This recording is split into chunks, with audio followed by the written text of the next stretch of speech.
네, 이번 회차는 1편 2장 국제운송 중에서 3절 국제항공운송과 4절의 국제복합운송 내용 살펴보도록 하겠습니다. 자, 3절 국제항공운송의 대목차 1번 보시면요. 항공운송의 개요 이렇게 나와 있고요. 1번 목차에 항공운송의 의 나와 있습니다. 한번 읽어보시면 되는 기본적인 내용이고요. 자, 2번 목차 보시면 항공운송의 특징 이렇게 되어 있는데요. 양괄호 1번 보시면 다른 운송수단보다 신속하고 정시에 비교적 시간에 맞춰서 비행기가 뜨고 내린다라는 게 특징이다 이렇게 볼 수 있고요. 중간에 보시면 경박, 단소한 물품 등에 적합하다라는 표현이 나오는데 요거는 내용 이런 단어를 처음 보신 분들도 계실 것 같아서 요거는 한번 익혀두시면 좋겠습니다. 경이 가볍고 박이 얇고 단이 짧고 소가 작다 이런 뜻입니다. 그러니까 항공 운송할 때는 아주 큰 물품들 이런 건 운송하기가 조금 어렵겠죠. 그래서 그런 물품들 작고 뭐 전자제품이라든가 고가의 물품들 이런 것들을 경박단소하다 이렇게 표현합니다. 반대로 얘기하면요. 중후장대 두껍고 뭐 크고 뭐 무겁고 큰 물건 뭐 이런 걸 중후장대한 물품 이렇게도 얘기를 합니다. 단어 뜻 한번 같이 봤고요. 나머지 내용은 한 번씩만 읽어보시면 충분히 이해 가능한 내용으로 보입니다. 자, 대목차 2번 보겠습니다. 항공운송 대리업 이렇게 되어 있는데요. 우리가 해상운송에서 공부한 것과 동일하게 항공운송에서도 포워더라는 개념이 있습니다. 1번 목차 보시면 항공운송 주선인 이렇게 되어 있고요. 에어 프레이트 포워더 이렇게 되어 있습니다. 자, 이거는 우리가 해상운송에서 배웠던 포워더하고 동일한 내용으로 항공운송에서 포워더의 역할 생각해 보시면 될 것 같아요. 그래서 그 정도 보고 넘어가고요. 다음 2번 목차 보시면요. 에어카고 에이전트 항공화물 대리점 이렇게 되어 있습니다. 항공사하고 직접 포워더를 통하지 않고 항공사하고 직접 계약을 체결하는 경우에도 항공운송에는 좀 특이하게 항공사가 직접 그 운송 서류를 발행한다든가 이런 업무를 하지 않고요. 대리점을 통해서 하게 됩니다. 그래서 항공사하고 직접 계약을 체결한다 하더라도 실제 항공사 사무실로 가는 게 아니라 그 항공사의 대리점을 찾아가서 업무를 처리하게 됩니다. 이 항공사의 대리점과 관련된 내용들은요. 양괄호 2번 보시면 국제항공운송협회 IATA라고 읽습니다. International Air Transport Association 이렇게 되어 있는데요. IATA에서 항공화물 대리점은 어떤 역할을 하고 뭐 IATA의 대리점으로 등록되기 위해서 어떤 요건을 갖춰야 되고 뭐 이런 관리 같은 거라든가 그 다음에 수수료 같은 거 수령하는 수수료 이런 것들도 다 정하고 있습니다. 그러니까 대리점들은 항공사를 대신해 가지고 업무 처리를 해주고 수수료를 받는 당사자다 이렇게 생각하시면 되고요. IATA라고 하는 건 이게 항공사들의 모임이라고 생각하시면 됩니다. 우리나라에도 국적 항공사들이 있죠. 그 항공사들 같은 항공사들이 국제적으로 여러 항공사들이 있을 텐데 그 항공사들이 모여서 만든 협회라고 생각하시면 됩니다. 자, 양가로 3번 보시면요. 대리점 통해서 계약을 체결하면 실제 항공사하고 직접 운송계약 체결하는 것과 마찬가지거든요. 그러니까 포워더 통하지 않는 경우니까 여기도 항공운송에서도 에어웨이빌, 항공운송 서류를 에어웨이빌이라고 하는데 마스터 에어웨이빌과 하우스 에어웨이빌 우리가 해상운송에서 배웠던 마스터빌, 하우스빌과 동일한 개념으로 마스터 에어웨이빌, 하우스 에어웨이빌 이런 것들이 있어요. 대리점 통해서 항공사하고 직접 계약 체결하게 되니까 마스터 에어웨이빌을 발급받게 된다. 이렇게 보시면 되겠습니다.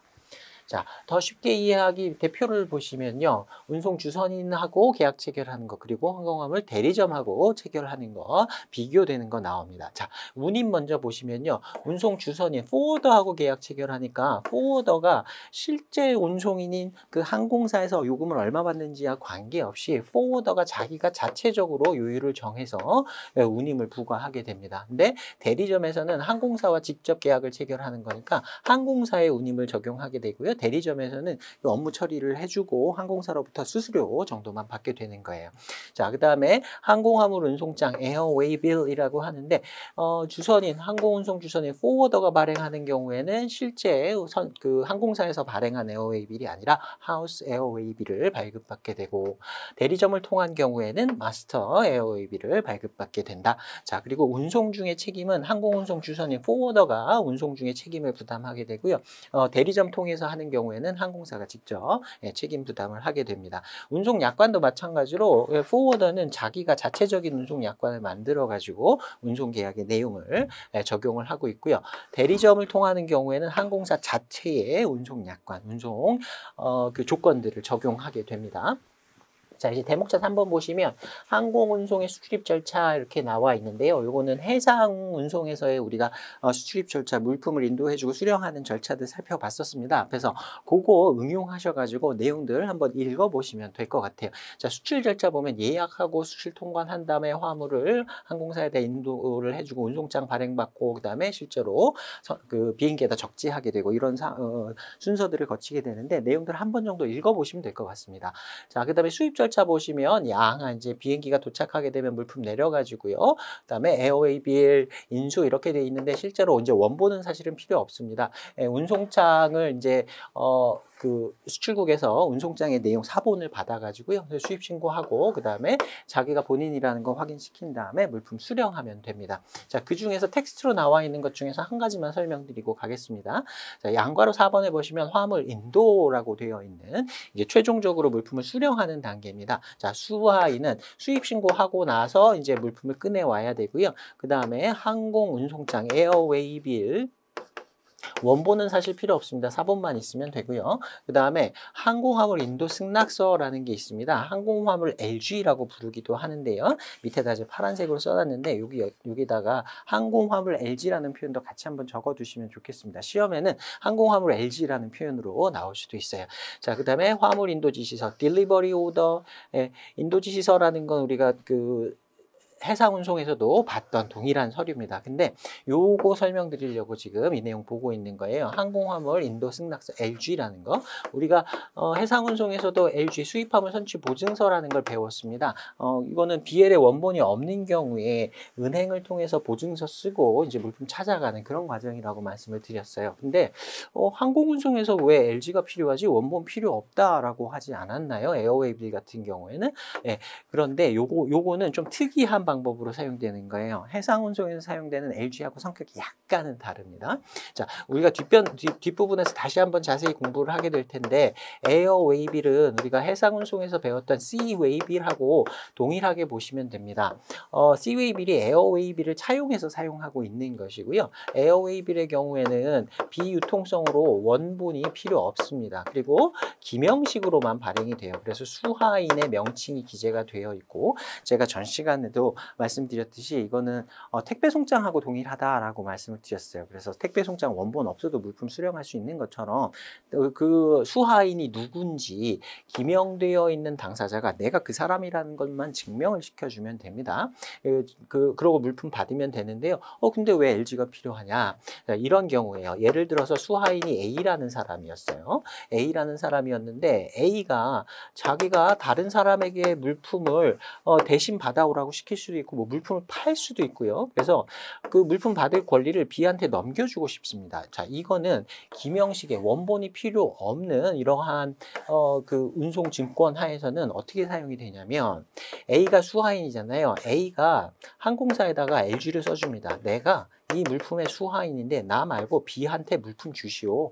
내가 B한테 물품 주라고 내가 허락한 거니까 당신은 아무 잘못 없고 만약에 문제 생기면 내가 책임질 테니까 B라는 사람한테 물품 주시오 라고 이렇게 직접 LG를 써서 주는 경우들이 있습니다. 이게 나중에 신용장 쪽에 가면요. 수하인, 기명식으로 기명된 당사자가 은행인 경우가 많습니다. 은행이 직접 이제 B라는 수입자한테 신용장 대금을 받고 물품을 수령할 수 있도록 해줘야 되는데 BL 같은 경우에는 배서해가지고 넘겨주면 돼요. 근데 에어웨이빌은 항공사에다가 통지를 해가지고 수하인 변경을 해야 됩니다. 내가 지금 이 A라는 은행이 이제 수하인으로 만약에 기재가 돼 있었다. 근데 수입자가 B라는 회사다. 그래서 B라는 회사 앞으로 이제 수하인 이름을 바꿔주고 싶다라고 하면 항공사에다가 통지해가지고 이렇게 바꿔야 되는데 그 절차가 좀 복잡해요. 그래서 은행에서 그냥 LG 써줍니다. 내가 여기 A라고 이제 기명식으로 은행 써 있잖아요. 그 은행에서 B라는 사람한테 물품 줘도 된다라는 내용 기재해갖고 이렇게 주는 서류를 이제 여기 항공운송에서는 항공화물 LG라고 불러요. 이쪽 이쪽에서는 우리가 해상운송에서 얘기했던 그런 위험 이런 것들이 좀 많이 줄어들고요. 조금 더 간단하게 사용하는 방법이다 이렇게 생각하시면 되겠습니다. 자, 아무튼 직접 항공화물 운송장 사본 내고 자기가 확인 그 수화인이라는 걸 확인받은 다음에 디오를 받던 아니면 이렇게 항공화물 LG를 통해서 디오를 받던 이렇게 디오 받아가지고 보세 창고 그 물품이 지금 보관되어 있는 장소에다가 디오 제출하고 화물을 이제 인도를 받게 되는 겁니다. 이건 해상운송 쪽하고 거의 동일한 절차로 보시면 됩니다. 자, 이제 대목차 4번의 항공화물 운송장 내용 보겠습니다. 앞에서 우리가 CWB를 내용 공부하면서 거의 다 봤다고 보셔도 됩니다. 자, 1번 목차에 개요해가지고요. 양괄호 1번에 보시면 에어웨이 빌, CWay 빌 하면서 여기서 이제 차용해가지고 가져왔다 이렇게 말씀드렸고요. 항공화물 수탁증이라는 표현을 쓰기도 합니다. 에어 컨사인먼트 노티라는 표현을 쓰기도 하는데 에어웨이 빌하고 그다음에 에어 컨사인먼트 노티는 ACN 이렇게 줄여서 쓰기도 하는데 이게 많이 쓰진 않아요. 둘 다 동일하다. 그냥 그 표현이 다른 것뿐이다. 이렇게 생각하시면 되겠습니다. 양괄호 2번 내용도 한번 읽어보고 넘어가시면 될 것 같고요. 네, 다음 양괄호 3번 보시면요. 이아타에서 정한 표준화된 양식과 발행 방식에 의해 전 세계 모든 항공사에서 사용하도록 의무화되어 있다. 이렇게 되어 있습니다. 자, 표준화된 양식이 있대요. 우리가 BL을 공부할 때 제가 잠깐 언급드리긴 했습니다. BL의 경우에는 통상적으로 3통이 발행된다. 그리고 유식증권이라서 필수 기재 사항이 있다라고 말씀을 드렸는데 그때 폼, 그 형식까지 정한 건 아니라 그랬어요. 그래서 실제로 BL의 경우에는 선사마다 각각의 선박 회사마다 BL의 형식, 양식은 다 다릅니다. 그래서 내용은 거의 동일하지만 써 있는 레이아웃이라든가 각각의 표현, 이렇게 위치 이런 것들은 다 달라요. 그런데 이아타에서 우리가 앞에서 얘기했던 그 항공사들의 협회에서 양식까지 아예 표준화해서 스탠다드를 만들어 버렸습니다. 전 세계 모든 항공사들이 다 이아타에 가입돼 있다라고 생각하시면 되고요. 다 그 표준화된 양식을 사용하고 있기 때문에 항공사가 달라진다 하더라도 에어웨이 빌의 형식이 달라지지 않는다. 다 동일하다. 이렇게 이해하시면 되겠습니다. 그래서 보기가 좀 편하겠죠. 그리고 양괄호 4번에 보시면 아까 말씀드린 대로 마스터, 하우스로 나누어서 에어웨이 빌도 활용이 되고 있다라고 했습니다. 자, 더 쉽게 이해하기 표 한번 보겠습니다. BL하고 에어웨이 빌 비교한 건데요. 자, 일단 유통성부터 보면요. BL은 기본적으로 유통성이라고 그랬어요. 니고시어블 서류라고 했습니다. 근데 에어웨이 빌, 웨이 빌이 붙은 건 전부 다 유통이 안 되는 것, 원본이 필요 없는 것이라고 이해하시면 됩니다. 자, 얘는 유가증권, 경제적인 가치를 가지는 증권이라고 그랬어요. 그래서 유통이 가능하다, 사고 팔 수 있다라고 했고요. 얘는 유가증권성이 없습니다. 얘는 그냥 종이 쪽지예요. 택배 송장 그거를 사고 파는 게 아무런 의미가 없듯이 이거는 웨이빌, 에어웨이, CWay빌도 마찬가지고요. 그 서류 자체에는 아무런 그 경제적인 가치는 없다라고 보시면 되겠습니다.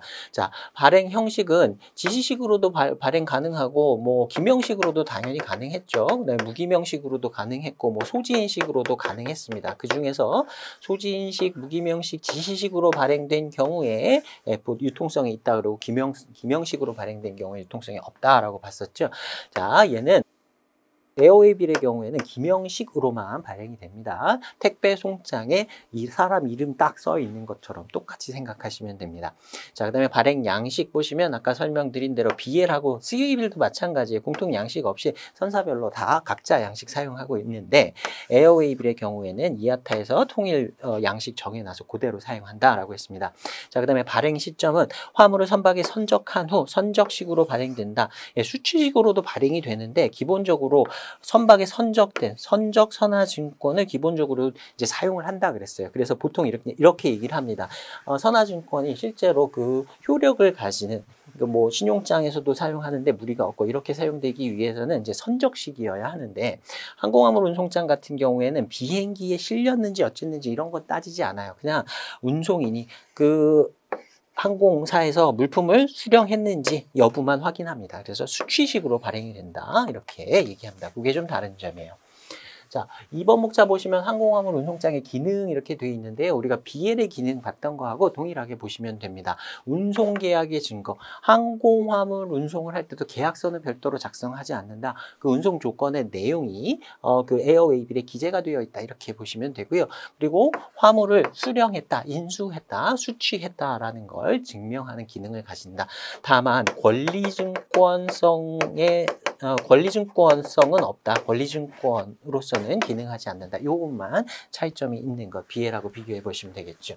자, 그 다음에 다른 기능들 몇 가지들이 더 기재가 되어 있는데요. 내용 보겠습니다. 세관 신고서, 수출입 신고할 때 운송 서류가 필요합니다. 사실 BL과 같은 운송 서류들도요.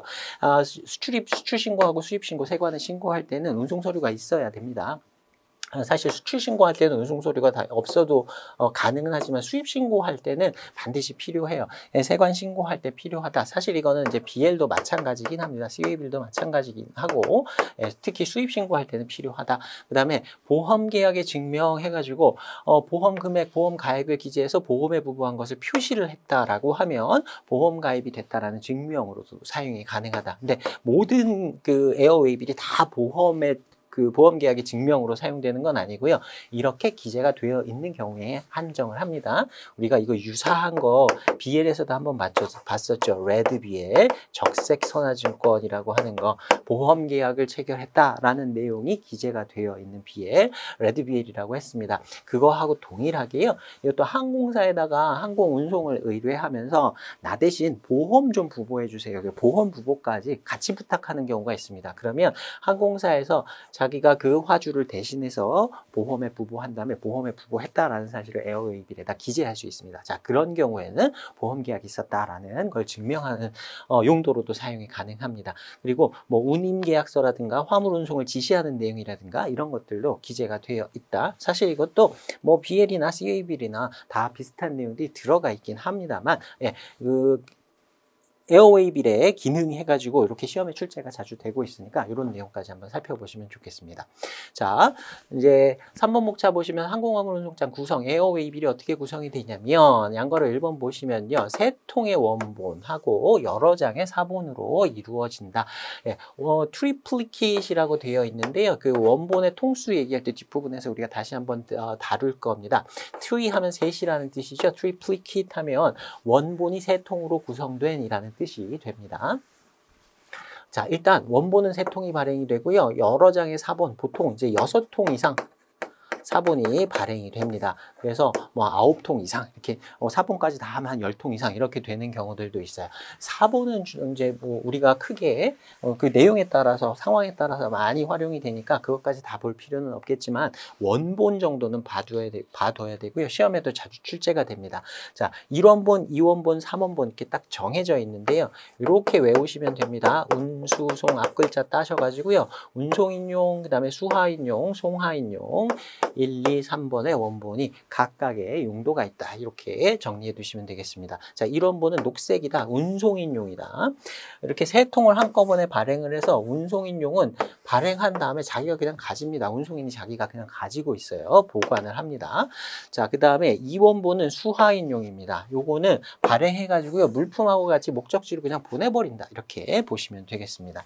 그리고 3원본, 요걸 이제 송하인한테 주는 겁니다. 물품 갖다 준 송하인한테 주는데, 이제 여기 내용 보시면 만약에 신용장 거래 같은 데서요, 에어웨이비를 전통, 원본이 3통이 발행됐으니까 3통을 다 가져와라 이렇게 요구하는 경우가 있을 수 있습니다. 신용장 조건에서. 근데 3통이 발행되면 요거는 운송인이 가져간다고 했고요.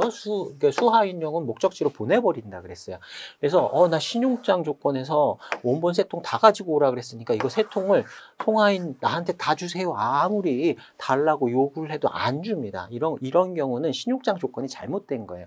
관행상 이걸 원본 3통을 다 주질 않는데 3통을 다 가지고 오라 라고 했으니까 신용장 조건이 잘못된 거예요. 그래서 UCP에서는 신용장 통일 규칙에서 뭐라고 규정하냐면 신용장 거래에서 에어웨이빌 전통 3통을 다 가지고 오라 했다 하더라도 송하인용 원본 1통만 갖고 오면 된다. 걱정하지 말고 그냥 어차피 송하인한테 주는 건 3번째 원본 요거 1통 뿐이니까 은행에도 요거 1통만 가지고 오면 된다. 이렇게 규정이 되어 있어요. 나중에 UCP가 갖고 이 내용도 한번 다시 볼 겁니다. 자, 그 다음에 사본은요 여러 가지 용도로 활용 활용할 수 있어요. 여기 내용까지는 모르셔도 되고 원본, 운송인용, 수하인용, 송하인용 이렇게 세 통 순서도 좀 기억을 해 두셨으면 좋겠습니다. 자, 양괄호 2번 보시면요. 항공화물 운송장의 작성 이렇게 되어 있습니다. BL 같은 경우나 CWB 같은 경우에는 작성할 내용을 운송인한테 줘서 그 작성이 되긴 하지만 작성하는 주체, 발행하는 주체는 운송인이에요. 운송인이 BL 발행하고 CWB를 내용 기재해 갖고 발행합니다. 그런데 특이하게 에어웨이빌 같은 경우에는요. 송하인이 직접 작성해서 항공운송인한테 주는 게 원칙이에요. 원칙은 이렇습니다. 딱 택배 송장 생각하시면 됩니다. 내가 택배 보낼 때 택배 송장을 택배 회사에서 써주지 않잖아요. 제가 써서 줘야 되죠. 똑같다고 보시면 됩니다. 이렇게 해서 주는 게 원칙인데요. 일반인이 잘 모르는 사람이 가서 에어웨이빌 기재 내용이 좀 많거든요. 택배 송장보다 길어요. 조금 복잡해요. 다 쓰기가 어렵습니다. 그래서 실무상은 어떻게 하냐면 묵시적으로 굳이 말하지 않아도 반증이 없는 한 송하인을 대신해서 운송인이 항공운송인이 작성한 걸로 봅니다. 근데 항공운송인이 직접 작성하는 게 아니라 원래 송하인이 작성해야 되는 게 원칙이라서 대리해서 작성한 걸로 본다. 그래서 실무상 실제로는 포워더가 작성하거나 대리점이 작성을 하는데 원칙은 이렇게 되어 있습니다. 자, 그 다음에 양괄호 3번 보시면요. 항공화물 운송장 내용을 수정, 추가할 때는 원본 3통 있다 그랬어요. 거기 이제 4본도 나온다 그랬는데 전체 내용을 수정하거나 추가를 해야 합니다. 자, 밑에 쉼하 플러스 보시면요. BL에는 기재되지 않지만 에어웨이빌에는 기재되는 항목, 이렇게 시험에 한 번 나온 적이 있습니다. 그래서 이 내용을 집어넣어 놓긴 했는데요. 따로 외우기는 뭐 출제 확률도 조금 낮고요. 양도 조금 복잡하니까 이런 내용들 다 알아야 되는 건 사실 아니거든요. 그래서 전체적으로 보시면 BL 관련된 내용에서 내가 본 적이 없는 내용들이다 라고 하면 이거는 BL에는 기재되지 않고 에어웨이빌에만 기재되는구나 라는 것 정도만 보시면 되겠습니다. 특히 뭐 이아타 이건 항공운송인들의 협회라 그랬어요. 그러니까 당연히 항공운송과 관련된 것이구나 아실 수가 있을 거고요. chargeable weight이라는 게 있습니다. 조금 이따가 공부를 할 거예요. 항공운송의 운임 관련된 내용에서 공부를 할 거니까 이것도 아실 수가 있을 겁니다. 그리고 뭐 운송 신고 가격이라든가 세관 신고 가격이라든가 뭐 취급 정보 이런 것들이 에어웨이빌에만 기재되는 내용이다. 이 정도만 보고 넘어가셔도 충분할 것 같아요. 자, 이제 대목차 5번 항공화물의 운임 보겠습니다. 우리가 해상화물 운임 봤던 거 내용하고 조금 구분해서 이건 보셔야 되는데요. 항공화물의 운임은 해상화물 운임하고 조금 체계가 다릅니다. 자, 일단 1번 목차의 양괄호 1번부터 보시면요. 일반 화물 요율이라는 게 있습니다. GCR이라고 줄여서 쓰는데요. 가능하면 이 약자도 같이 좀 기억해 두시면 좋겠습니다. General Cargo Rate이라고 되어 있습니다. 가장 일반적으로 적용되는 요금이다 라고 보시면 됩니다. 특정 품목, 품목 분류 요율 같은 우리가 뒷부분에서 배울 그런 요율들이 따로 있다라고 하면 그게 먼저 적용이 된다. 그리고 얘는 기본적으로 적용되니까 우선순위에서는 얘네에 비해서 밀린다. 이렇게 보시면 되겠습니다. 자, 이 GCR에 세 가지 정도 봐주시면 좋겠는데요. M, N, Q 이렇게 해서 표시를 합니다. Minimum Charge, Normal Rate, 그다음에 Quantity Rate 뭐 이렇게 되어 있는데요. 일단 최저 운임, 그 미니멈 운임입니다. 가장 작은 운임. 그 다음에 기본 요율은 45kg 미만. 그 다음에 정량 요율은 45kg 이상. 이렇게 나눠가지고 적용을 한다. 당연히 양이 많은 대량 화물에 대해서 계약을 체결하는 경우에는 요율이 조금 낮겠죠. 킬로그램당 운임이 조금 낮을 겁니다. 그래서 포워더들이 자신이 이제 실제 항공사에다가 이렇게 예약을 하고 자신의 화주한테 약간 더 비용을 덧붙여가지고 운임을 청구해야 될 텐데 이런 데서 많이 남기게 되는 거예요. 한꺼번에 대량의 이제 스페이스를 예약을 해놓고 자기는 킬로그램당 뭐 예를 들어서 뭐 10달러에 예약을 했다. 근데 이제 그 자기 실제 화주들은 좀 작은 수량들을 운송을 할 테니까 거기에다가는 따로따로 조금 더 비싼 운임을 부과해가지고 그 차액을 갖고 가는 그런 구조라고 보시면 되겠습니다. 자, 그다음에 양괄호 2번 보시면요. 품목 분류 요율이라는 게 있습니다. CCR 이렇게 돼 있고요. Commodity Classification Rate 이렇게 돼 있습니다. Commodity는 품목, 상품이라고 해석하시면 되고요. Classification 하면 분류하다 이런 뜻입니다.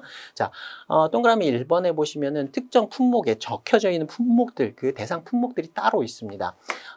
할인하는 요율하고 할증하는 요율, 빼주는 요율, 더하는 요율 이렇게 나누어집니다. 자, 할인하는 품목은 R 이렇게 돼 있고 할증 품목은 S 이렇게 돼 있는데 내용들 보시면 한두 번 정도만 읽어보시면 구분하실 수 있을 것 같아요. 신문, 잡지, 전기, 간행물, 서정류 같은 거 이거는 때가 되면 그 보내는 화물들이니까 정기적으로 왔다 갔다 하는 것들일 거예요. 그다음에 뭐 개인 의류, 개인 용품 뭐 이런 것들은 약간 할인을 적용해 준다라고 보시면 되고요. 그다음에 할증하는 품목들 보시면 이런 것들 좀 비싼 화물들이니까 돈 더 받아야 되겠다 이런 생각 드실 거예요. 뭐 시체라든가 뭐 산동물, 자동차 이런 것들도 좀 케어가 필요하니까 이런 것들이 할증 품목이다. 이 정도만 구분해 보시면 되겠습니다. 자, 그다음에 양가로 3번 보시면 특정 품목 할인 요율이라는 게 있습니다. Specific Commodity Rate 이렇게 돼 있고요. SCR 이렇게 돼 있습니다. 자, 동그라미 1번 보시면 특정 구간 정해놓고요. 특정한 품목도 정해놓습니다. 그게 반복해서 운송되면 일반적인 품목 요율보다는 요율을 조금 낮게 설정해서 이렇게 적용하는 것입니다. 자, 동그라미 2번 보시면요. 최저 중량 제한이 있어요. 그래서 우리가 앞에서 봤던 그 미니멈 레이트 그 이하의 화물은 이거 적용할 수 없습니다. 자, 그 다음에 동그라미 3번에 보시면 이 특정 품목 할인 요율에서 낮은 요율이 산출되면 그걸 적용하는 것이지 뭐 이게 더 높지는 않다. 이런 정도로만 이해해 보시면 되겠습니다. 자, 그 다음에 양가로 4번 보시면 Mixed Consignment Rate이라고 되어 있는데 혼합 화물 요율입니다. 운임 요율이 이렇게 화물 종류가 달라요. 그래서 수종, 여러 종류의 화물이 섞여서 한꺼번에 이제 운송이 되고 에어웨이빌 하나의 운송장으로 이제 운송이 되는 겁니다. 계약은 한 건 체결했는데 그 안에 들어가는 화물의 종류가 되게 여러 종류가 있고 각각의 화물마다 운임이 다 다르다. 이런 상황이라고 생각하시면 되겠습니다. 소량 다품종 이렇게 운송을 하는 경우인데 가장 높은 그 중에서 요율이 가장 높은 화물의 요율을 그냥 전체에다 다 적용을 해버리는 거예요. 왜 그러냐면 귀찮으니까 그러는 거예요. 이걸 다 따로따로 구분해가지고 동그라미 3번 보시면 별도로 신고하면 각각 화물 별도로 운임률이 적용이 가능하긴 한데 물품이 너무 많고 분류하는데 시간이 더 많이 들고 인건비가 더 든다라고 하면 그냥 이 중에서 제일 비싼 거 하나에 적용되는 걸로 그냥 한꺼번에 더 내고 그냥 보내는 게 오히려 더 효율적이겠다. 이런 경우에 사용하는 것이다. 라고 보시면 되겠습니다. 자, 그 다음에 양가로 5번 보시면 종가요금 이렇게 되어 있습니다. 그래서 비싼 물품에 대해서는 종가요금 가격에 비례해서 운임을 조금 더 추가해서 받는 그런 요율이다. 라고 보시면 되고요. 왜냐하면 이제 배상 한도액이 있는데 비싼 물건의 경우에는 이렇게 종가 운임을 지불하고 좀 더 내야 나중에 만약에 사고 생겨서 항공운송인한테 배상받을 때 더 많이 배상을 받을 수가 있어요. 자, 그 다음에 양가로 6번 보시면요. 단위 탑재 용기 운임이라서 bulk utilization charge 이렇게 되어 있는데요. 여기에는 단위 탑재 용기 ULD라고 하는 표현 요거 하나 정도 봐두시면 좋겠습니다. 자, 컨테이너 또는 팔레트 단위로 판매할 경우에 적용되는 요금이다. 근데 항공운송할 때도 컨테이너를 사용하나 우리가 일반적으로 알고 있는 해상화물의 컨테이너 있잖아요. 그건 사용 안 해요. 왜냐하면 너무 무겁습니다. 컨테이너 하나에 무게가 한 2톤 정도 나가요. 컨테이너를 그대로 항공기에다가 싣기는 조금 어렵고요. ULD라고 하는 그 항공 운송에 사용되는 특수 컨테이너라고 생각하시면 됩니다. 이거는 알루미늄 같은 것들로 만들어져 있어서 좀 가볍습니다. 이제 이런 것들 단위별로 부과하는 요금이 양가로 6번 내용이다. 이 정도 봐두시면 되겠습니다. 자, 그 다음에 양가로 7번 보시면 기타 요금 이렇게 되어 있는데요. 내용 한번 읽어보시면 될 것 같아요. 자, 그 다음에 양가로 8번 보시면 운임 산출 중량해서 chargeable weight 줄여가지고 CW 이렇게 쓰는데요. 이게 이제 최근에 좀 출제가 몇 번 됐었습니다. 이제 항공운송에서 운임 결정하는 좀 특이한 방법인데요. 항공운송에서 무게도 중요하지만 부피도 중요해요. 예를 들어서 아주 가벼운 물건인데 굉장히 부피가 큽니다. 그래서 무게로 운임을 받았는데 항공기 막 반을 차지해요. 이러면 안 되겠죠. 그 항공사 입장에서는 굉장히 손해겠죠. 다른 화물을 실을 수가 없으니까. 그래서 부피를 무게로 환산해가지고 요금을 받는 방법이다. 이렇게 생각하시면 되겠습니다. 자, 일단은 chargeable weight은요. 실제 무게, 화물의 실제 무게하고 그 다음에 용적, 부피 요거 두 개를 비교합니다. 그래서 둘 중에 요금이 더 크게 나오는 쪽으로 운임을 실제로 부과하는 것이다. 이렇게 생각하시면 됩니다. 이 부피에 대해서 부피를 이제 무게로 환산을 하는데요. 이거 바꾸는 공식은 좀 기억을 해 두셔야 나중에 문제가 나오면 문제를 풀 수 있습니다. 자, 우리가 해상운송에서 CBM이라고 하는 큐빅 미터라고 하는 단위 배웠어요. 이건 1m를 기준으로 가로, 세로, 높이가 1m, 1m, 1m면 1cbm 이렇게 계산을 했어요. 항공운송에서는요, 센티미터 단위로 계산을 하셔야 됩니다. 센티미터 단위로 가로, 세로, 높이를 곱합니다. 그 다음에 이걸 6,000으로 나눠요. 6,000으로 나눠서 나온 값을 1kg라고 보고 무게 1kg라고 환산을 해서 둘 중에 실제 무게와 이렇게 부피를 무게로 환산한 무게하고 둘 중에 더 큰 값으로 운임을 책정한다. 이렇게 계산하시면 됩니다. 자, 계산 예시 한번 보겠습니다. 화물의 gross weight이에요. 실제 총 중량입니다. 실제 중량은 8kg짜리 물건이에요. 그런데 포장의 크기가 50cm, 50cm, 120cm 이렇게 포장이 되어 있습니다. 그리고 요율이 어떻게 돼 있냐면 10kg 미만인 경우에는 킬로그램당 100달러 이렇게 돼 있고요. 50kg 이상 60kg 미만에는 킬로당 10달러 이렇게 돼 있다고 봅시다. 이거 예시입니다. 실제로 이렇진 않습니다. 이렇게 극명하게 차이가 나진 않아요. 이건 그냥 예시예요. 자, 실제 무게 8kg를 적용할 것인가? 그럼 8kg 적용하게 되면 10kg 미만이니까 킬로그램당 100달러니까 800달러 이렇게 되겠죠. 자, 근데 포장 크기 이게 곱해보라 그랬습니다. 자, 세 개를 곱합니다. 50, 50, 120 다 곱하면 30만 제곱센티미터가 나오고요. 이걸 6,000으로 나누라 그랬어요. 그러면 50kg가 나오는 거예요. 그래서 결국엔 부피를 환산했을 땐 50kg가 나오고 실제 저울에다 잰 무게는 8kg가 나오는 거예요. 어떤 게 더 커요? 이게 더 크죠? 그러니까 요걸 적용하는 겁니다. 50kg니까 50kg 이상 60kg 미만의 적용 운임이 킬로그램당 10달러예요. 그래서 거기다가 50에다가 10달러를 곱해가지고 500달러 이렇게 되는 겁니다. 자, 적용을 할 때 실제 무게를 저울로 잰 거하고 부피를 무게로 환산한 거하고 더 큰 값을 먼저 찾는다. 그래서 그걸 거기에 적용되는 운임을 계산을 해주면 된다. 이런 식으로 계산해 주시면 됩니다. 이거를 이게 특송화물, 페덱스나 뭐 이런 특송인 경우에는 5,000으로 나누는데요. 우리 시험에서는 그냥 일반적인 6,000, 요거 6,000으로 나누는 일반 화물만 나오니까 요것만 알아두셔도 됩니다. 자, 그 다음에 양가로 9번 보시면요. 항공운임을 부과하는 통화입니다. 주로 출발지 통화를 적용해서 우리나라도 원화로 결제를 일반적으로 하는데 예외적으로 US 달러를 사용하는 경우도 있다. 이것만 표시를 좀 해두시기 바랍니다. 자, 그 다음에 심화 내용 보시면요. 부대운임들이 있어요. 항공운송에 부대운임들이 있는데 사실은 부대운임들이 양이 조금 됩니다. 세부적으로 들어가면. 근데 이 정도만 봐두셔도 이 정도 내가 눈으로 본 적 있다라는 정도만 봐두셔도 충분할 것 같아요. 자, 항공화물의 THC, Terminal Handling Charge라고 우리가 해상운송에서도 배웠었죠. 예, 동일한 내용으로 한번 읽어보시면 될 것 같고요.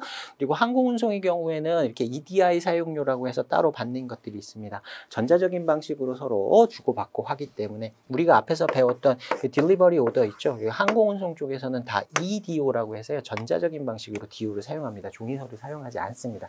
자, 그런 거 관련 수수료라고 보시면 되고요. 자, 그 다음에 착지불 수수료라는 게 있습니다. CCF라고 되어 있는데 collect charge fee라고 되어 있습니다. collect는 나중에 후불이라는 뜻이죠. 후불 운임에 대해서 추가로 징수하는 요금이라고 보시면 됩니다. 그래서 목적지에서 운임 지불하기로 할 때 거기다 추가로 받는 요금이다. 이 정도 보시면 되고요. 그 다음에 입체 지불 수수료라는 게 있어요. disbursement charge라는 게 있는데요. 자, 수화인이 뭔가 부담해야 될 금액이 있어요. 근데 착지불 수수료는 나중에 최종적으로 그냥 목적지에 도착하면 수화인이 내면 됩니다. 근데 요거는 수화인 부담이긴 한데 누가 미리 냈었어야 되는 거예요. 중간에 미리 내야 돼. 그런 요금을 누군가가 먼저 지급을 했어요. 그러면 수화인 대신 지급을 했죠. 수화인 먼저 대금 지급하고 나서 그 수수료를 받는데 내가 대신 돈을 내줬으니까 그에 대한 수수료를 받는다라고 해서 부과하는 게 입체 지불 수수료, disbursement charge 이렇게 보시면 되겠습니다. 이 두 가지는 최근에 시험에도 기출된 적이 있긴 했습니다. 자, 그 다음에 유류할증료 해상운송에서 봤던 그런 개념 여기도 있고요. 다 이제 약자가 조금 다릅니다. 보완할증료니 뭐 RFC니 하는 것들 한 번 정도 읽어보시면 될 것 같아요. 자, 이제 4절로 넘어가겠습니다. 국제 복합운송입니다. 자, 대목차 1번 보시면 복합운송이 개요되어 있고요. 1번 목차의 복합운송의 의 이렇게 나와 있습니다. 앞에서도 몇 번 얘기했어요. Multimodal Transport 영어로는 또는 Combined Transport, Intermodal Transport 이렇게 복합운송을 부르는데 운송 방법이 복수다. 운송 방법이라는 건 해상운송이냐 항공운송이냐 육상운송이냐 이런 운송의 종류 요거를 운송 방법이라고 했고 이걸 둘 이상을 조합하면 세 가지를 한꺼번에 사용해도 되고요. 둘 이상을 조합하면 이걸 복합 운송이라고 한다고 했습니다. 자, 운송 방법을 mode of transport 이렇게 얘기한다 그랬어요. 이렇게 나눠 보시면 모달 방법이 멀티 여러 개다라는 뜻이에요. 운송 방법이 여러 개인 그래서 복합 운송 이렇게 번역을 하는 겁니다. 컴바인드 이거는 이런 운송 방법들을 컴바인드 통합했다, 묶었다라는 의미가 되고요. 인터모달도 멀티모달하고 동일한 의미로 보시면 됩니다. 인터가 서로 이런 뜻이죠. 모두 간의 운송이다. 운송 방법을 여러 개를 조합한 운송이다. 이렇게 이해해 두시면 되겠습니다. 멀티모달 트랜스포트, 그다음에 combined transport, intermodal transport 전부 다 복합 운송을 말하는 영어 표현이다. 요거까지 좀 익혀 보시면 좋겠습니다. 자, 용어 설명 밑에 보시면요. 운송 수단이라는 표현하고 운송 방법이라는 표현 좀 구분해서 봐두시면 좋겠습니다.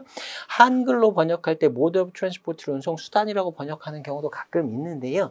일단 영어로 구분을 좀 해두세요. means of transport 하면 운송 수단, 운송에 사용되는 각각의 운송용 차량을 얘기하는 겁니다. 특정한 선박, A라는 선박, B라는 항공기, C라는 차량 이런 식으로 각각의 운송 수단을 얘기하는 거고요. 운송용 차량을 얘기하는 거고 운송 방법이라는 건 해상, 항공, 육상 이런 식으로 크게 분류하는 것이다 라고 얘기했습니다.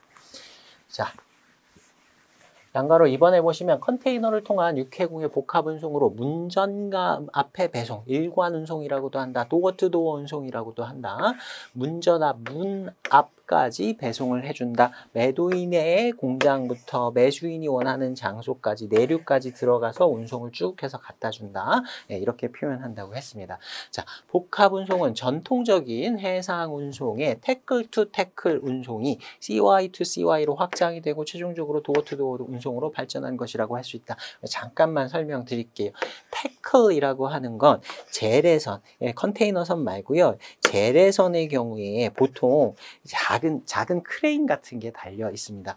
그 길거리 다니시다 보면 그 고철 같은 거 수집하는 고물 수집 차량 같은 거 혹시 보신 적 있을 거예요. 그 뒷부분에 보면은 이렇게 고리 같은 것들이 이렇게 집게팔 같은 거 이렇게 달려 있는 거 보신 적 있을 겁니다. 그런 식으로 배에다가 좀 작지만 그리고 이렇게 화물을 다 이걸로 이제 적재하고 양하려면 시간이 조금 걸리겠지만 아무튼 물품을 실을 수 있도록 이렇게 크레인 같은 게 작은 크레인 같은 게 달려 있는데 그걸 태클이라고 불러요. 그래서 그 선적항에서 이 화물이 선적이 될 때부터 태클에 의해서 양하가 될 때까지 그리고 선적시부터 양하시까지가 전통적인 해상운송에서의 운송인의 책임 범위였습니다. 그래서 여기다 물건 갖다 놓으면 물건 딱 실어서 여기까지 갖다 주는 이런 형태였다가 우리가 배웠던 컨테이너 운송에서는 컨테이너 터미널에다가 컨테이너를 갖다 주면 CY에 놔뒀다가 이렇게 실어서 갖다 줬죠. 이런 식으로 CY부터 CY까지 운송하는 컨테이너 운송의 형태로 확장이 됐다가 복합운송에서는 아예 내륙까지 쭉 들어가서 물품을 수취해가지고 원하는 장소까지 쭉 갖다주는 도어투도어 운송까지 이렇게 확장이 된 것이다. 이런 정도 흐름으로 봐두시면 되겠습니다. 자, 이번 목차 보시면 복합운송의 특징에서 나와 있는데요.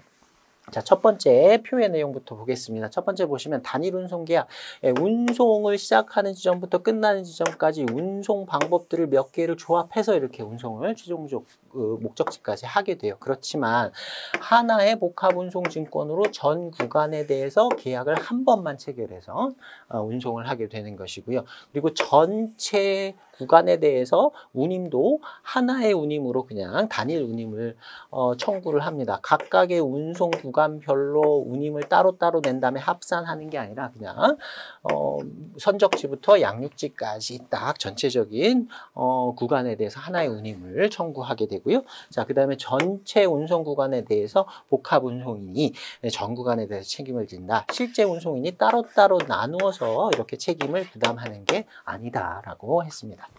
자, 그 다음에 복합운송증권이 발행이 된다. 전 구간에 대해서 복합운송증권을 발행하는데 이 용어들 한번 익혀봐 주세요.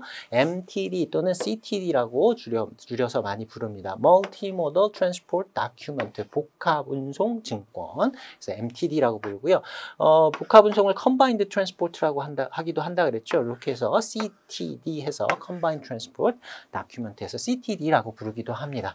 이름을 다르게 부르는 것일 뿐이고 둘 다 복합운송증권을 의미한다. 이렇게 보아두시면 되겠습니다. 자, 이제 대목차 2번 보겠습니다. 복합운송인 관련된 내용 몇 가지 살펴볼 텐데요. 자, 1번 목차 보시면 복합운송인의 정의 이렇게 돼 있고요. UN 복합운송조약 이렇게 돼 있습니다. 요거 이제 실제 명칭은요. 컨벤션이에요. United Nations Convention 이렇게 돼서 협약이라고 번역을 해야 되는 게 맞을 것 같은데 특이하게 요 복합운송 협약은 조약이라고 많이 부릅니다. 그래서 복합운송 조약이라고 보통 많이 표현이 될 거고요. 이게 이름이 조금 길다 보니까 MT, Multimodal Transport 조약 이렇게 해서 MT 조약 이렇게 해서 많이 부릅니다. 유엔에서 복합운송 관련된 운송 협약 조약을 하나 만들어 두긴 했는데요. 아직 발효가 안 됐습니다. 그래서 실제로 사용되진 않고요. 이론적으로만 공부를 하고 있어요. 자, 여기에서는 복합운송인에 대한 정의를 이렇게 하고 있는데 스스로 운송계약을 체결한다. 그리고 송화인이나 운송인의 대리인이 아니라 운송계약의 주체로서 자기가 스스로 운송인으로서 계약 이행에 대해서 책임을 지는 당사자 이렇게 정의를 하고 있습니다. 그리고 줄여가지고요. MTO 이렇게 불러요. 그래서 MTO라는 표현이 나오면 Multimodal Transport Operator 복합운송인을 Multimodal Transport Operator라고 부르는구나. 요거까지 좀 봐두시면 좋겠습니다. 그 다음에 2번 목차 보시면 복합운송인의 유형 이렇게 나와 있는데요. 크게 복합운송인을 이렇게 두 가지로 나눠 볼 수 있습니다. 첫 번째는 Actual Carrier형, 실제 운송인형입니다. 자신이 선박이랑 항공기랑 기차, 트럭 이런 걸 다 소유하고 있는 거예요. 그래서 자기가 소유하고 있는 자기 회사의 운송수단을 사용해가지고 복합운송을 하는 운송인인데 거의 없다고 보시면 됩니다. 이렇게 전체 구간에 대해서 자기가 다 갖고 있는 운송수단으로 운송해주는 운송인은 거의 없다고 보시면 되고요. 대부분은 다 운송주선인형입니다. 계약운송인형이라고 하기도 하고 포워더형이라고도 많이 부르고 컨트랙트 캐리어 이런 표현도 많이 합니다. 자, 기본적으로 이 사람은 그냥 포워더예요. 포워더인데 복합운송인의 역할을 하는 사람입니다. 그래서 자신이 이런 운송수단을 직접 보유하고 있지도 않고요. 자기가 실제로 운송을 하고 있지도 않아요. 그런데 자기 명의로 화주하고 운송계약은 체결해요. 그리고 자기가 운송인의 역할을 다 하고 자기가 운임받고 책임질 거 있으면 자기가 직접 지는 겁니다. 자, 그래서 동그라미 2번에 보시면 화주에게는 운송인의 입장으로 실제 운송에 대해서는 화주의 입장으로 그 의무를 수행한다. 우리 포워더에 관련된 내용들 앞에서 제가 설명드렸을 때 이 내용 다 설명드렸습니다. 일반적인 포워더하고 뭐가 다르냐? 복합운송 계약을 체결하고 복합운송 증권을 발행하고 전 구간에 대해서 내가 다 책임지겠다라고 하는 내용의 운송 계약을 체결한 복합운송 포워더는 복합운송이다 이렇게 생각하시면 됩니다. 대부분 다 포워더들이 복합운송인의 역할을 하고 있다. 이렇게 정리 가능합니다. 자, 그 다음에 동그라미 3번에 보시면 우리나라의 국제물류주선인이라고 정식 명칭 이렇게 불러요. 이런 유형이 복합운송인, 포워더가 복합운송인의 역할을 하는 그런 내용이 되고요. 나머지는 그냥 눈으로만 보시면 충분할 것 같습니다. 그리고 동그라미 4번 보시면요. 무선박 공중운송인 이렇게 우리말로 되어 있는데요. NVOCC라고 하는 표현 이건 시험에 아주 자주 나옵니다. 좀 익혀보시면 좋겠습니다. Non-Vessel Operating Common Carrier의 약자입니다. Non-Vessel Operating, 선박을 운영하지 않는 일반적인 운영인 공중 운영인 공중이라는 건 누구나 다 사용할 수 있는 사적이 아니라 공적인 퍼블릭이라는 뜻입니다. 누구나 다 사용할 수 있는 누구하고나 계약을 맺을 수 있는 운송인인데 자기가 실제로 선박을 운영하지는 않는다라는 의미를 줄여놔서 NVOCC라고 합니다. 미국의 해운법 중에서 이제 개정된 신해운법이라는 게 있는데 거기에 나오는 명칭이에요. 근데 여러분은 어디까지만 익혀두시면 되냐면 운송 주선 인형, 포워더형 그 복합 운송인을 NVOCC라고도 부르는구나. NVOCC는 포워더형 복합 운송인이구나. 이것까지만 이해해 두시면 됩니다. 자, 이제 대목차 3번의 복합운송 증권 보겠습니다. 자, 앞에서도 설명드렸듯이 1번 목차 양괄호 1번 보시면 복합운송 증권, 뭐 MTD, CTD라고도 부른다라고 했고요. 그다음에 내용 한 번 정도 읽어보시면 좋겠습니다. 자, 양괄호 2번 보시면 앞에서 설명드린 대로 UN에서 국제 복합운송 조약, MT 조약이라고도 줄여서 부른다 그랬어요. 요거 만들어 놨다. 그리고 나중에 우리가 신용장 가서 신용장 통일 규칙에서도 복합운송 서류 수리 관련된 규정이 별도로 나와 있습니다. 그래서 실제로도 지금 복합운송 서류들은 실무에서도 많이 활용을 하고 있고 그 기준들이 마련되어 있다. 이 정도 확인하시면 되고요. 자, 2번 목차 보시면 복합운송증권의 특징되어 있습니다. 우리가 앞에서 BL 같은 운송서류에서 배웠던 내용 그대로 적용시켜 보시면 됩니다. 물품 수령의 증거다. 그리고 운송계약의 증거다. 네, 동일한 내용으로 보시면 돼요. 자, 그 다음에 전 운송 구간을 커버한다. 물품을 수취한 지점부터 인도하기로 약정한 지점까지 전 운송 구간에 대해서 그 운송계약의 내용이 나와 있다. 그리고 보통 이제 복합운송인은 계약운송인형이 많다 그랬습니다. 포워더형이 많다 그랬어요. 그래서 운송주선인에 의해서도 발행된다. 의해서도라고 되어 있지만 실제로는 거의 다 복합운송주선인은 포워더다. 이렇게 보시면 되고요. 그다음에 본선적재 전에 발행된다. BL 같은 경우에는 기본적으로 이제 본선적재된 게 확인이 되어야 한다라고 했습니다. 그런데 복합운송은 복합운송의 가장 큰 장점은 내륙 지점으로 들어가서 물품을 수령해서 내륙 지점까지 물품을 쫙 갖다 준다. 도어 투 도어로 운송을 해준다라는 게 특징이라 그랬어요. 그러니까 본선 적재 전에 실제로 선박이나 항공기에 물품이 실리기 전에 내륙 지점에서 물품을 복합운송인이 수령한 상태에서 발행되는 것이 일반적이겠죠. 자, 그 다음에 복합운송증권은 유통증권성이 있느냐, 권리증권이냐라는 거예요. 자, UN의 복합운송협약, 복합운송조약에서는 선택할 수 있도록 해놨습니다. 그러니까 송하인이 복합운송증권 MTD를 발행할 때 이거 유통성으로 해주세요. 아니 김영식 비유통성으로 해주세요. 이렇게 선택할 수가 있습니다. 일반적으로는 그냥 유통성이 있다 이렇게 보시면 됩니다. 자, 그다음에 3번 목차 보시면 복합운송증권의 형태 이렇게 되어 있는데요. 양괄호 1번에 보시면 국제규칙에 따른 복합운송증권 이렇게 되어 있습니다. 복합운송증권을 MTD 또는 CTD라고 부른다고 했는데 이 명칭이 MTD는 UN의 그 MT 조약에서 온 이름이고요. 그다음에 CTD의 경우에는 ICC 인코텀스 만든 데 있죠. 거기에서 70년대에 복합운송 증권 통일규칙이라는 걸 하나 만든 적이 있어요. 지금은 이게 변형이 돼서 웅크타드 ICC의 복합운송 증권 규칙이라고 하는 게 따로 마련이 되어 있는데 아무튼 여기에서 온 명칭이 CTD였습니다. MTD나 CTD나 다 복합운송 증권을 말하는데 그 근거가 된 법규가 다르다라는 정도만 기억해 두시면 되겠습니다. 자, 그 다음에 양괄호 2번에 보시면요. 선화증권 형식의 복합운송증권입니다. 형태는 선화증권, BL과 같은 형태를 가지고요. 이름에도 BL이다라는 이름이 붙은 경우가 많습니다. 근데 앞에 복합운송에 관련된 BL이다 이런 표현이 붙어있는 복합운송증권을 실제로는 가장 많이 사용하고 있어요. 그래서 동그라미 1번에 보시면 선화증권을 변형해갖고 복합운송에 맞춰서 사용하는 겁니다. Combined Transport 다큐먼트라고 안 쓰고 그냥 뒤에다 BL 이렇게 붙여버리는 거예요. 이런 식으로 많이 활용을 하고요. 그 다음에 조금 이따 공부할 텐데요. 피아타 BL이라고 하는 게 가장 대표적인 지금 실무에서 사용되고 있는 복합운송 증권의 형태입니다. 동그라미 3번 먼저 볼게요. 피아타라는 게 국제운송주선업 협회를 말합니다. 그러니까 포워더들의 국제연합 협회가 피아타다라고 보시면 되고요. 이 포워더들의 협회에서 피아타 BL이라고 하는 형식을 만들어 놨어요. 그래서 피아타 BL이라고 이름을 붙여가지고 전 세계에 그 포워더들이 복합운송 증권을 발행할 때 사용하고 있다. 실제로 지금 실무에서는 피아타 BL이 거의 대부분이다라고 보시면 되겠습니다. 자, 양가로 3번 보시면 피아타 BL 또는 키파 BL 요거까지 같이 봐두시면 되는데요. 자, 동그라미 1번에 피아타 BL 줄여가지고 FBL이라고 하기도 합니다. 포워더스 BL을 줄여갖고 FBL이라고 하기도 하는데요. FBL이라고 하면 피아타 BL을 의미하는 경우가 더 많긴 합니다. 자, 피아타에서 제정을 해서 형식을 정해뒀다라고 했어요. 그리고 ICC하고 웅크타드에서 정한 그 규칙이 하나 있습니다. 그걸 준거법으로 해서 지금 사용을 하고 있어요.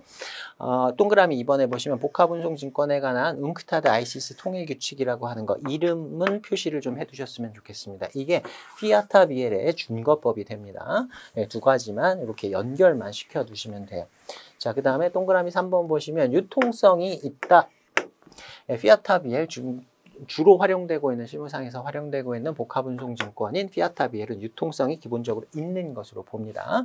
자, 그 다음에 동그라미 4번 보시면요. 실제로는 해상운송, 항공운송, 단일운송만이 이루어지는 경우에도 예를 들어서 뭐 부산항부터 LA의 롱비치 항구까지 항구부터 항구까지 해상운송만 할 거예요. 근데 이걸 복합운송 주선인한테 운송 의뢰를 합니다. 그러면 피아타 BL을 발행해줘요. 근데 실제 내용을 보면은 항구부터 항구까지의 운송만 나와 있어요. 뭐 그 공항부터 뭐 인천공항부터 뉴욕의 JFK까지 항공 운송만 할 건데 그 복합 운송인한테 발행을 의뢰하면 FBL의 형식으로 발행을 합니다. 그래서 이름은 FBL로 돼 있지만 실제로는 단일 운송만이 적용되는 그런 경우도 있을 수 있어요. 그래서 내용을 봐야 돼요. 자, 그 다음에 동그라미 5번 보시면요. 키파라는 단체가 있습니다. 이거 한국국제물류협회라는 곳이 있는데요. 키파가 피아타에 단체로 그냥 가입이 되어 있다 이렇게 생각하시면 돼요. 그래서 우리나라에서는 피아타 BL이라는 이름 대신에 키파 Multimodal Transport Bill of Lading, 키파 BL이라는 걸 사용합니다. 시험 문제에 피아타 BL이라고 안 나와 있고 키파 BL이라고 나와 있다고 해도 이건 두 개는 동일한 거다 이렇게 보시면 되겠습니다. 자, 요 키파 BL이라는 것도 모르면 시험 그 문제 풀 수 없는 경우들이 있으니까요. 이것도 같이 익혀두시면 좋겠습니다. 자, 이제 대목차 4번 보겠습니다. 복합운송인의 책임되어 있는데요. 책임 원칙 이렇게 돼 있고요.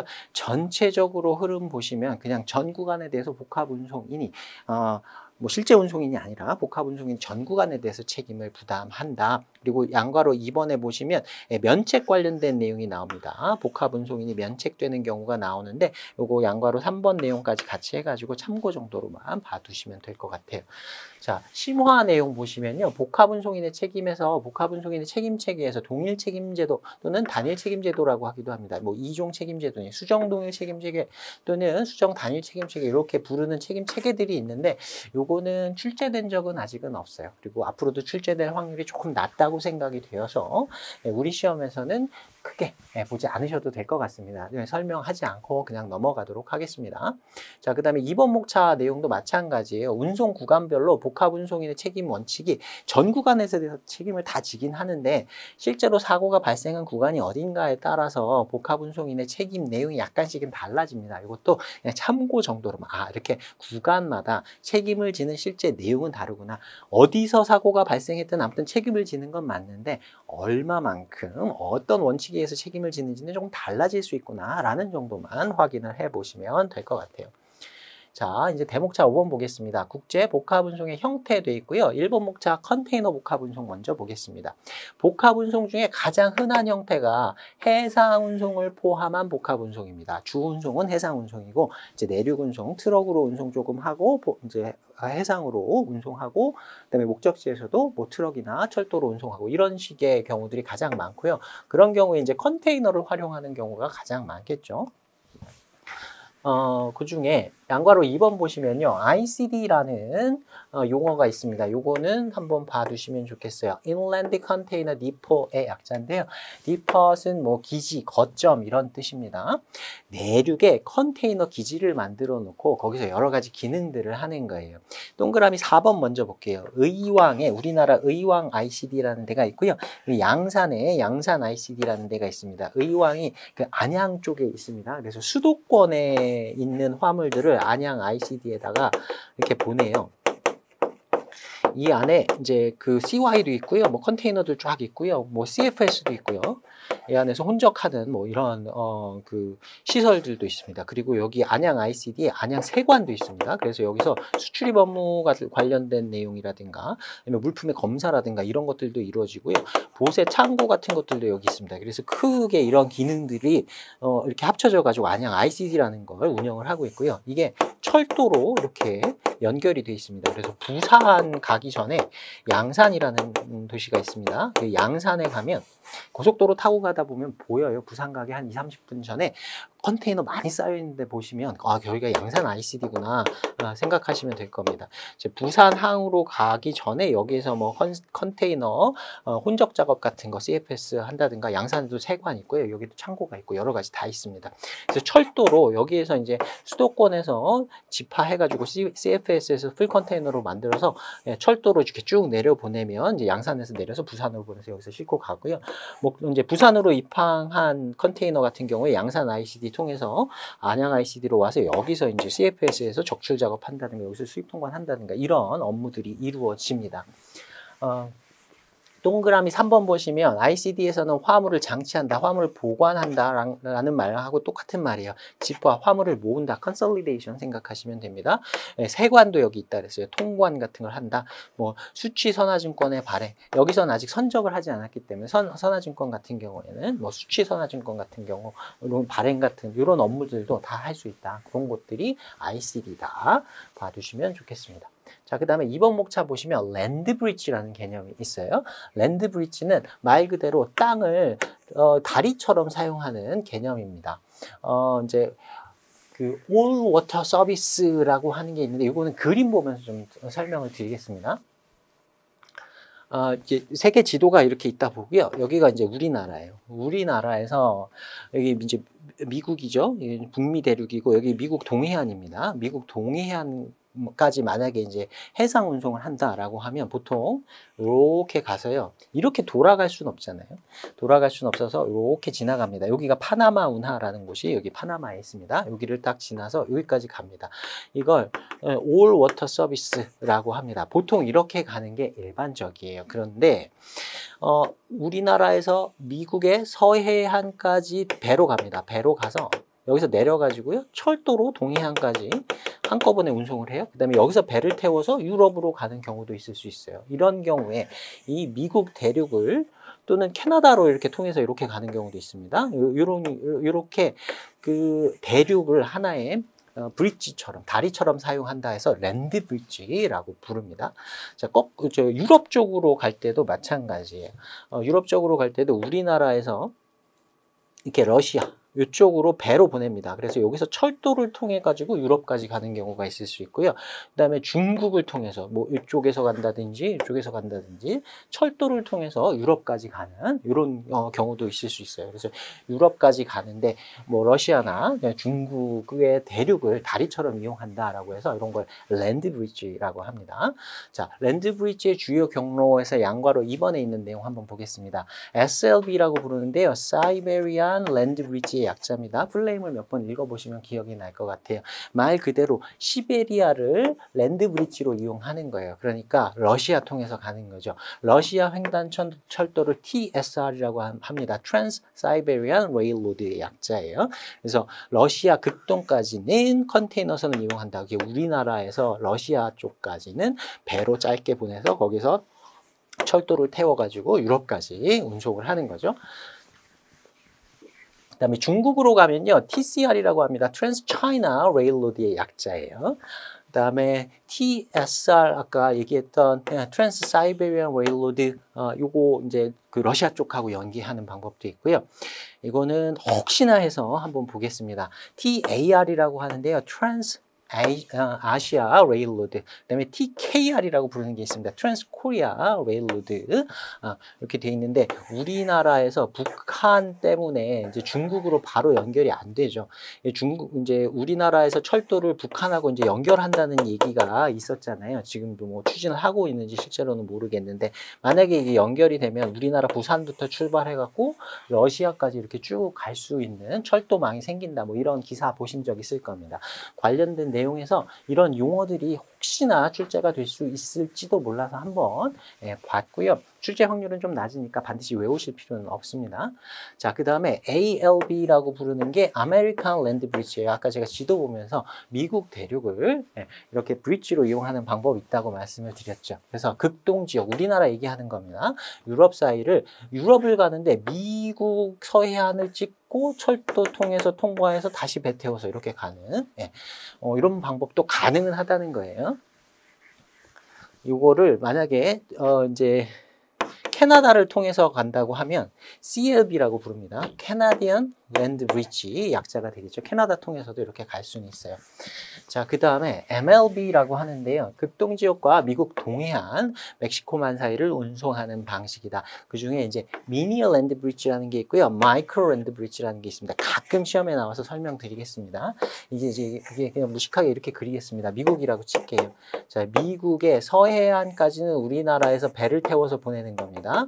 배를 태워서 보내서 뭐 LA라든가 샌프란시스코라든가 이런 데 내려가지고요. 미국 동해안까지 쭉 통과해가지고 뭐 뉴욕이나 뭐 마이애미 뭐 이런 데까지 쭉 간다라고 하면 미니 랜드 브리지라고 해요. 그 다음에 마이크로 랜드 브리지는 마이크로는 미니보다 좀 작다 생각하시면 되겠습니다. 미국의 내륙 지점까지 서해안에서 배에서 내려진 물품을 미국의 내륙 지점까지 운송하면 이걸 마이크로 랜드 브리지라고 합니다. 둘 다 약자는 MLB예요. 마이크로 랜드 브리지는 또 IPI라고 부르기도 합니다. Interior Point Intermodal의 약자인데요. 인테리어 포인트라고 하는 건 내륙 지점을 얘기하는 겁니다. 내륙 지점까지 인터모달 복합 운송이라는 뜻이에요. 이 정도 그 용어들 좀 봐주시면 좋겠고요. 이거는 잊어먹을만 하면 한 번씩 출제가 됩니다.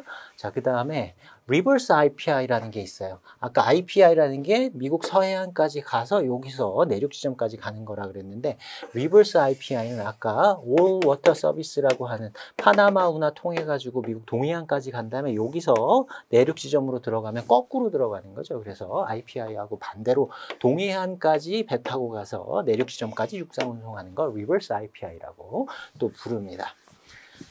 자, 그 다음에 3번 목차 보시면 Sea and Air라는 게 있어요. 해상 운송과 항공 운송을 결합한 형태입니다. 이건 왜 하냐면 전체를 항공 운송으로 하는 것보다는 비용이 좀 저렴할 거고요. 전체를 해상 운송으로 하는 것보다는 조금 빠를 거예요. 그래서 저비용, 신속성의 장점을 결합한 것이다. 그래서 일반적으로 출발지에서 중계지까지는 해상 운송으로 간다. 그다음에 중계지에서 최종 목적지까지는 항공 운송이 이루어지는 경우가 많다. 우리나라에서 뭐 예를 들면 중동까지 두바이 같은 데까지 배로 보내는 겁니다. 그리고 두바이 같은 데서 유럽 내륙까지는 뭐 항공운송으로 보낸다든가 이런 경우를 Sea and Air라고 불러요.